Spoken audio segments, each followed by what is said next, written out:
Dalam kondisi luka, SLH melaporkan suaminya KMS ke Polrestabes Palembang atas dugaan kekerasan dalam rumah tangga.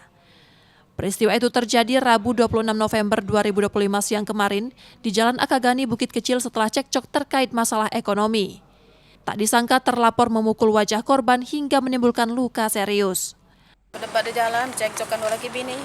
Di mana lokasi? Lokasinya di ini rumah sakit. Akagani. Oh, di Benteng Kota Besar. Iya benar. Itu dipukul berapa kali menurut keterangan adik? Satu atau dua kali gitu. Oh, pakai cincin atau enggak kok pecah kepalanya? Enggak. Oh, enggak. Pakai tangan. Pakai tangan kosong aja. Oh. Laporan tersebut kini ditangani unit PPA Polrestabes Palembang.